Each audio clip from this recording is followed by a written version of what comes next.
Good morning, Morai Rabotai, Bruchim Abayim, to another Shiur, weekly Parashat Shiur with Zera, Shimshon. And I want to thank all the people who have been involved in making this happen on a weekly basis. This has been dedicated for Zera Shel Kayama, for all those who need it. As we mentioned previously, Zera Shimshon was one of the great Italian Rabbanim of the time of Or HaChaim HaKadosh, and he was considered a very capable individual. He was the Rav and the Moreh Hora'ah of several communities, and unfortunately he did not have children. Lastly, he had one child that died tragically, and he dedicated his life to publishing his Hidushim, and he's one of the unique individuals who takes responsibility for whoever learns his Sefer, that he will actually take them in, adopt them as his children, and he promises to be there and work on their behalf and be their advocate in Shamayim, especially for Zera Shel Kayama, for Shiduchim. These are the things that he writes. Hence, the limud today is in the Zchut of Zera Shel Kayama for Eldad ben Manaz Miriam, Bracha bat Marcel Dina, Tila bat Bracha Sanem, Yonatan ben Faridem, Ariel Yochai ben Afsanem, Esther bat Romina, Ariel ben Angela, Esther bat Flora, Nisim ben Avraham, and for Zivug Hagun, for Ezra ben Marcel Dina, Sarah bat Peninam, Israel ben Saram, Ahuva bat Sipora, Devorah bat Ronit, Navat Hilam, and has specifically been dedicated also for Refuah Shlema of Rachel bat Nahid, that should have a full recovery, a Refuah Shlema. Amen.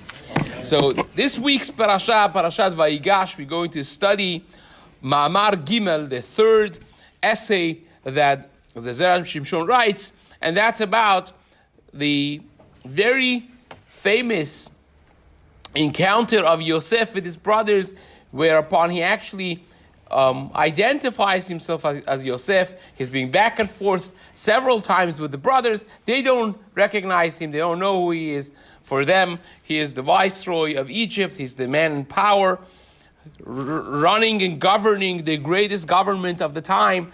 The Egyptian empire at the time was the mightiest empire of the world, and Yosef was running it basically. Raka kiseh gdal bimecha. Paro had told him, had basically given him his tabat, his stamp, and he said, "You do whatever you want. Raka kiseh gdal bimecha. The only recognition between me and you would be that I sit on the throne. Basically, you run the government," and that's Yosef. And he was micromanaging everything that was going in the sale of produce and the government of Egypt at the time, partially because he wanted to catch the brothers when they come. He knew that they're going to be coming.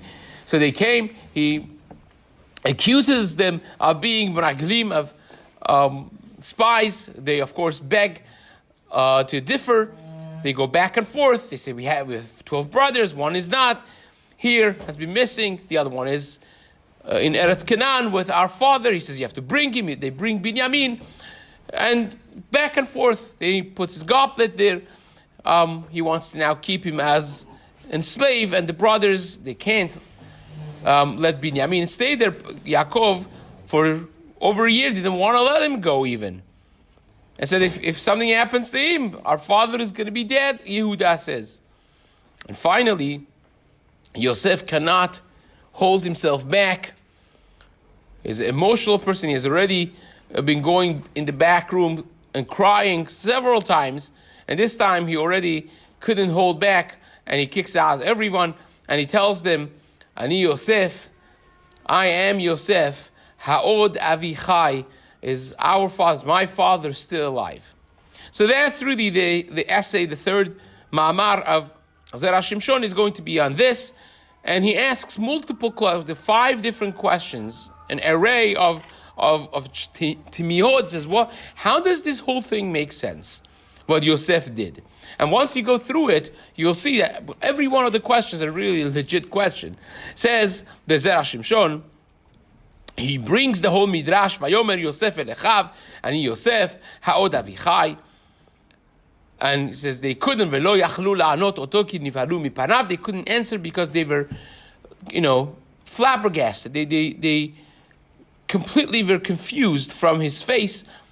And the midrash, in Midrash Rabbah says, Oy lanu miyom hadin, oy lanu miyom hatochacha. The famous words of Midrash, woe to us, says the Midrash, from the day of judgment. Woe to us from the day that HaKadosh Baruch Hu gives us tochacha. He chastises us. And Yom Hadin, after Me'avet Ve'esrim, after 120. And the Midrash explains, Yosef Ktanan Shel Shvatim, Yosef was the youngest of the Shvatim, short of Binyamin. All the other Shvatim from the other mothers, they're all older than Yosef. And yet, Lo Yachlu Echav La'anot Oto. They couldn't answer him when he chastised them. So imagine, K'sheyavo HaKadosh Baruch Hu, Yochiach Echad Ve'echad, Kol Echad Ve'echad Lefi Ma'asav, and Hashem in Yom Adin is going to chastise everyone based on their actions, their Ma'asim. Alachad Kama V'chama. Can you imagine how embarrassing that would be? That's the famous midrash that everyone has heard. So it says, the Zera Shimshon, wait a second, let's analyze this together, step at a time. Sarich Iyun. First question is, Ma tzorech l'ra'aya? Why do you need a proof for the fact that we will be embarrassed when HaKadosh Baruch Hu chastises us in Yom Adin after Me'av Esrim? Of course we're going to be embarrassed, right? Or you need this story. If it wasn't because of a story of Yosef, we would not be. It will be any less embarrassing to confront the din, the judgment of Hakadosh Baruch Hu. Of course, it would be difficult. What's the she'elah? Of course, it would be difficult. Ve'halo davar pashut she'asechel mechayvo. Ve'al korchach lomar she'amidrash rotze lilmod mipasuk zeh ze svara chadasha. We must say that there's an element of embarrassment that we learn from Yosef that did not exist previously without the story of Yosef. So we have to figure out what that is. That's A. B, the second question is, why does Yosef have to say, Ha'od avichai? Well, Ha'od avichai means, you, with selling me, you have put him through such pain and agony that it must be that he's dead already. And is that conducive to what Yosef is trying to do? Yosef is going to be right after this, he's going to go hug and kiss everyone. He's going to cry on their shoulders. He's going to make them feel good. He's going to try to be there for them. So you certainly don't want to put, insult and injury. So why are you saying, Ha'od avichai? What's the point of asking, is my father still alive? Right? That's the second question. The third question is, they already told him many times, Hashalom avdecha avinu odenu hai. They said, your servant, our father, is still alive. He's peaceful, he's good. They said it multiple times. So why are you asking again? 5 minutes ago they said he's good. So what's the point of asking again immediately after you say, I'm Yosef, you add, is my father alive? And then the fourth question is, why does he say Avi, not Avinu? He's excluding himself. He says, is my father alive? Or the other brothers are chopped liver and it's not their father? Of course, it's their father too. So say Avinu, Ha'od Avinu Chai. Why Ha'od Avichai? Right? And the final question he asks, the fifth one, is, when he says, Velo yachlu la'anot oto, they couldn't answer him. Ki nivalu mipanav, because they were confused from his face. What answer? It seems like they had an answer, but they couldn't answer because they were nivhal, they were confused.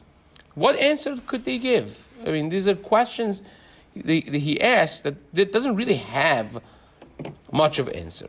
Okay, So then he brings, and this is really a Gemara in Chagigah. He does not bring the Gemara, but the Gemara in Chagigah, in Daf Dalet Amud Bet, the Gemara says, Rabbi Eliezer, whenever he would get to this pasuk of Ani Yosef Ha'od Avichai, he would start crying. And he would say the same thing as the Midrash says pretty much. Says, Yosef gave a little, thing to them, a little introduction, and they couldn't answer. Imagine what happens in Yom Adin when HaKadosh Baruch Hu confronts us. Right? Now, we have to also ask our own question here, and that is, when the Midrash and the Gemara say that Oy lanu miyom adin, Oy lanu miyom hatochacha, because Yosef gave a chastising talk, and imagine how we would answer HaKadosh Baruch Hu when he would chastise us. Yosef didn't chastise them. All Yosef said was, Ani Yosef, I'm Yosef. I mean, he had to introduce himself at some point. He didn't say any word of musar. He said, why did you say... On the contrary, he says, don't think that you sold me here. Hashem did it, right? On the contrary, he did everything that you wouldn't do when you want to give musar. This is not your fault, right? Hashem wanted me to keep so many people alive. Look at what happened. Amazing ending. Don't worry. That's what Yosef does the whole time. And Maharsha really asks this question over there in Daf Dalit. The Maharsha says, yes, he didn't give them any musar, but he could have. Once they know that he is Yosef and he's so mighty and he's so powerful, they were afraid. That's what Maharsha writes. We will soon see that many Baalei Musar, right, in Sefer Or Yahel, others, they say something much more simple, which really will be the culmination of what we will discuss today.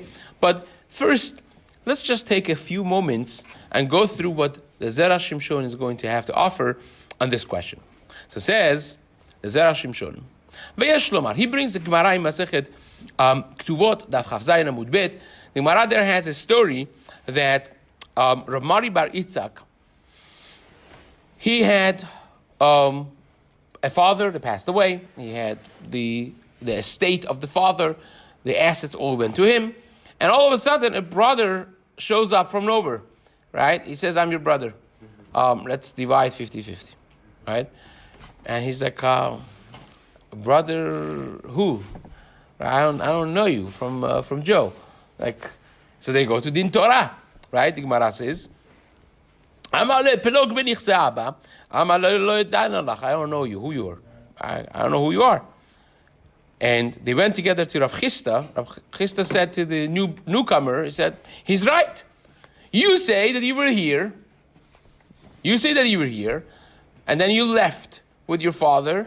And that's why he doesn't recognize you. But, so you were young. It's not that he is denying your existence, but he says that he doesn't recognize you, just like the brothers didn't recognize Yosef, right? And he says, Dichtiv, Vayaker Yosef et Echa, vehem lo yikiru. Yosef recognized his brothers, but they didn't recognize him. You recognize him because he was older. He doesn't recognize you because, when you left, you were a kid. So he doesn't know if you are the brother or not, right? And the Tosafot over there, in the Ramatril Shapir, כתבו התוספות, שפיר קאמר לך, זה שבא נולד כאן, והלך עם אביו למדינת הים, ועתה כשחזר ואמר, לא ידענה לך, מחזיק כשקרא. Tosafot basically says, explains this based on the story of Yosef.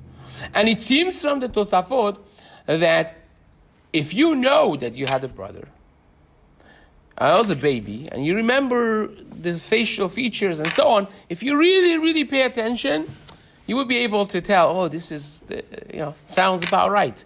This is that brother. Now I have to, in my mental graphics, I have to put some beard here and some mustache there and a little bit adult features on the face. But you can figure it out if you really want to. Then he explains this based on this Tosafot in the Gemara. V'kan kvar haya yodei Yosef. He's going to go on to answer all the 5 questions together. And he says like this. V'kan kvar haya yodei Yosef she'echav lo hayu makirim oto. Here Yosef knew that they're not recognizing him because they have been speaking for hours. They had the entire Seudah together and he's schmoozing with them. And he has done a lot of strange things to them. For instance, he sat them in front of himself. Ha-bechor ki-bchorato v'ha-sa'ir ki-s'irato. Right? He had this goblet and he would bang on the goblet, says, you sit here, Reuben. Right? You sit next to him, Shimon. You sit next to him, Levi. He's sat everybody based on their chronological birth time. And they thought that this guy is a genius, Ruach HaKodesh, Ruach HaTum'ah, I don't know what. But he really knew. He knew this is Reuben, this is Shimon, this is Levi. And they're seeing all of this. And it never occurred to them that this is Yosef. So he knew that they don't know him. He knew that they don't recognize him as being Yosef. Ve'lachen ma'asa. Therefore, he was concerned. So I guess I'm Yosef. They say Boro Baba. Like, what are we talking about? Yosef. So he had to have a proof for them immediately after he introduces himself to them, right? Now, we find that he actually used other proofs as well. He started speaking Lashon HaKodesh with them. Then he showed them the Brit Milah. He did a lot of different things because he had to actually prove that he's right. They didn't want to believe him. He thought at least, right? So therefore, immediately when he says Ani Yosef, he has to prove. He says, Ha'od Avichai. He tells them, look, A, you should be able to think, now that I'm telling you I'm Yosef, try to think back how Yosef looked when he was 17 years old, when you sold him, right? And I'm telling you all the details of you threw me this and you sold me afterwards. There's only one way that I know what you did with your brother, right? Now think, and you'll see the features. You could match the face that you knew 22 years ago, right? That's A. And B, if you don't remember, Ha'od Avichai. If my father is he will definitely recognize me. So even if you have trouble recognizing who I am for Yosef, our father would most definitely be able to put the picture together. He would recognize me as being his son. So that is the beginning things. And that's why he says, Avi, he explains, now we'll get to it in just a moment, the Ramu Anafshaihu, he was waiting for them to say, whoa, yeah, of course we recognize, this is Yosef. Right? He was waiting for that. And the truth is they did. Right? The truth is they did. I believe when the Pasuk says, Ki nivhalu mipanav, is they couldn't believe that they didn't recognize him. Nivhalu mipanav, they looked at him, they're like, of course this is Yosef. Right? Which now adds a layer of question, how in the world they didn't see it? Why it becomes worse in just a moment. If you give me a moment, this becomes one of those questions that, like, once you put the chazals together, you sit back, you're like, oh, wait a second, how did this exactly happen? But hold on to that for just a moment. They had what to say because they recognized this is Yosef, but they couldn't answer him because they were speechless because of the busha.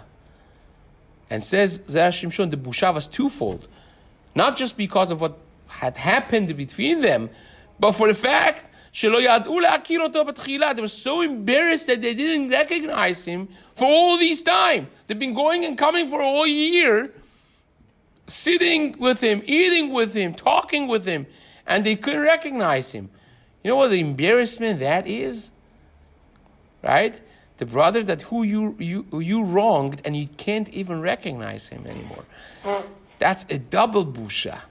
Right? Now hold on to this. And that's what the Midrash says. Oy lanu miyom adin, oy lanu miyom hatochacha. Woe to us from the din and the tochacha of Hashem. Says the Zera Shimshon, it's not just the onesh, it's not the reward and punishment that we are saying woe to us because of the no. Is the woe, the second level of it that we learn from here is the fact that we didn't recognize the averot when we were doing them. right? It's one thing to not listen to Hashem. But the fact that HaKadosh Baruch Hu has done all these good with us and for us, and you didn't even recognize the Avirot, right? Because Sheba'olam hazeh, I read from him, Ha'avirot enam domot be'einenu la'avirot. In Olam hazeh we do Avirot. It looks like a mitzvah, right? Okay, we have ways of rationalizing and explaining things away. We're extremely creative. Extremely creative. I'm doing this. Of course, I'm going to speak negatively about him. He, Rasha Merusha, Ben Benoshel Esa. And we have, like, if you don't speak Rasha about him, you're doing an Avera. Right? People should know and stay away. But truth is, when all of the thing shatters, when the facade of the world goes away, and you realize it's all because I was selfish. I was watching for myself. It's not because he was really bad, or it was really mutar to trash him, or to speak, or to steal from him, or to, all those things. B'yom adin, omnam b'yom adin, k'shnakir ba'atzmenu ha'averot sha'asinu.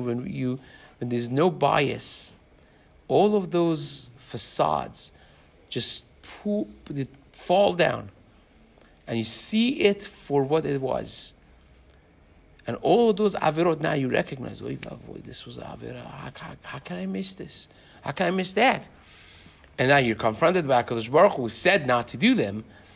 It is so much more. It's more than just the onish, but it's the embarrassment of how can we live? We live the life without paying any attention to what's an avera, without caring about HaKadosh Baruch Hu. That's a whole different layer of busha that's going to be there. La'akiram ba'olam hazeh. And that's the Gemara says. Gemara says really in Sukkah Daf Nun Bet. The Gemara says in Olam Haba, when HaKadosh Baruch Hu brings the judgment, the Reshaim look at Yetzer Hara and they see Yetzer Hara was like a little thread. It was nothing. And they still went after it. Tzaddikim see it as a mountain. See, the Yetzer Hara was this massive mountain, and HaKadosh Baruch Hu helped them conquer it. Reshaim see that they had nothing. All this facade that they made, Yetzer Hara was after all just the facade, just the front. If you would boo it, it would go away. It was an image, not a reality, it's just a little thread. And that adds so much more pain, says the Gemara, to the pain of Olam Haba that the Reshaim have to endure, because they see it with nothing. The whole thing was just the front. The whole thing was like a make-believe, right? So that's what the Zera Shimshon says. Then he actually adds one level of what he said. Avi, inami, or lefi shaya diuklo shel Yosef domeh shel aviv. Because Yosef looked like his father. Rashi says this, Ben Zekunim Hulo, the Targum writes, that he looked exactly, it was a carbon copy of Yaakov. There's a carbon copy of Yaakov Avinu. And Yaakov was a carbon copy of Yitzchak. So it really comes out that Yitzchak and Avraham also was like that. So we have chazals for each one of them. So really, they had seen Avraham, they'd seen, the kids had not seen Avraham, but that's in Yitzchak, that's in Yaakov, right? So therefore, Amar lahem ani Yosef. I am Yosef, and if you don't believe me, just think to yourself when your father was a little younger, right? He says, my father, my father is still alive. It's just I'm a younger version of his face. He also has a beard. So when I was 17, I didn't have a beard, but Yaakov does, and I have. So now you could see the similarity. Now this, I find this to be very difficult. It's a question that I grappled with for many years. Now, he's one that puts it together, but he even doesn't ask it as sharply as you should. The obvious question is, when you have the Targum, you have Rashi, that Yosef was a carbon copy of Yaakov Avinu, how does the whole thing start? For a year they've been going and coming back, and they're speaking to this guy, looking at the portrait of their father when he got married, when he was a little younger, and they're not seeing it. How in the world is that possible? And it's so obvious that, according to him, Yosef is using that to prove himself. He says, look at me, and imagine your father a little younger. We are a carbon copy of each other. So of course I am Yosef.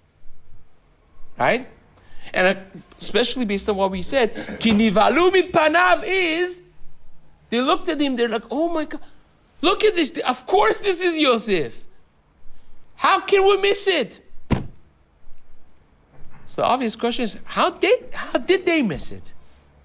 How in the world can you look at your own father's image and not recognize that we're coming to Egypt, we're looking for Yosef.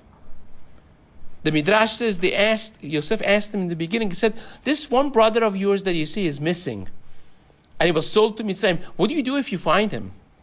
So we are here actually to find. The Midrash says they entered 10 different gates to go and search every area and neighborhood and nook and cranny in Mitzrayim for Yosef. They were on a mission to find Yosef. They wanted him. So you're looking for him. You're hoping he's alive. He's standing in front of you, alive and well. You're looking at the image of your father and you're not seeing Yosef. How in the world is that possible? How in the world is that possible? A good question. The truth is, I think that is the core element of the musar that Yosef was giving them without saying a word. Because you could go through a life and have the greatest facts written in front of you, black on white, beyond any shadow of a doubt, and you're looking at them.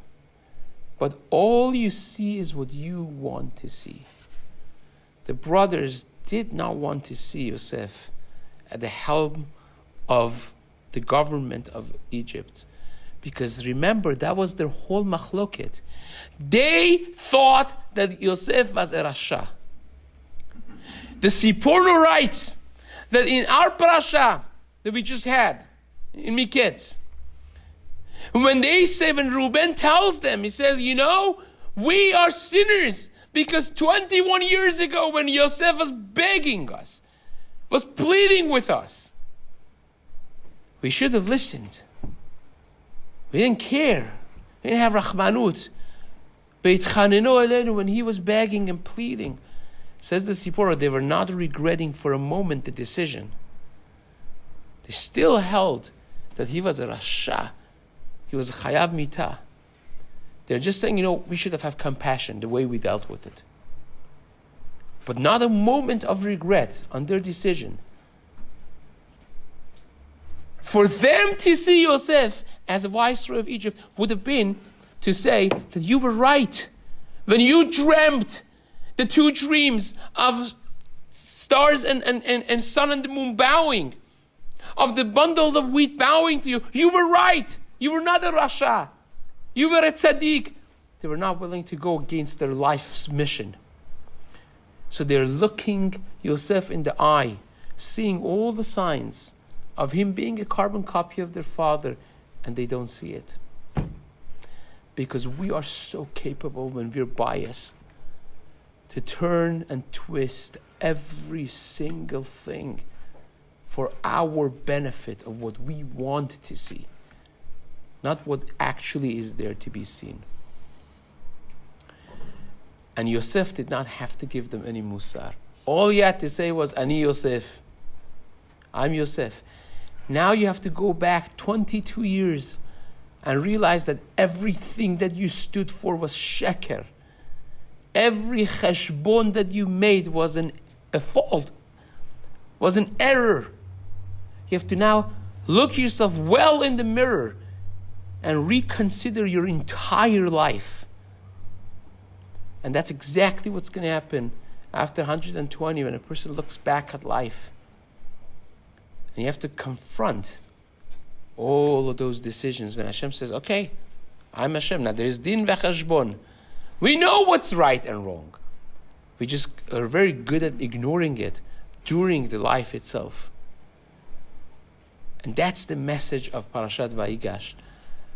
the most emotionally beautiful, beautiful piece of Chumash, is also the scariest part of it. Because it will be a reckoning time where the person has to look themselves up in the mirror and say, oh, okay, this was Yosef. It was not, it was not some viceroy, some Rasha, some Goy. And that's the greatest single musar in the world. In the world. Because we all know what's right and what's wrong. But just like Bilam, the Midrash really gives the example of brothers of Yosef, and also Bilam. Bilam is faced with the greatest single nes. A nes so big that the opportunity of that nes had to be created from Sheshadim Bereshit, from the beginning of the creation. Pi Ha'aton had to be created. And he's talking to this donkey. Imagine a donkey that starts speaking with you. Imagine you go in the morning, you try to start your car, it doesn't start, you give it a kick, and it starts talking to you. He says, why are you kicking me? Can you imagine what will happen? You pass out.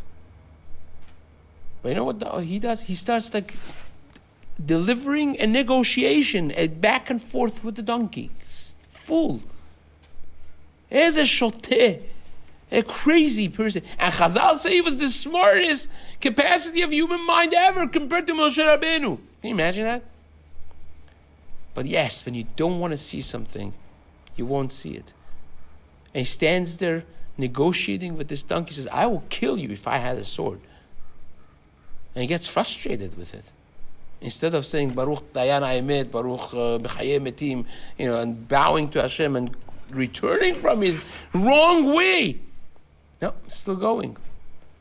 Because if you don't want to see it, you could have Yosef staring you in your eyes and you're seeing your father and you still don't recognize it.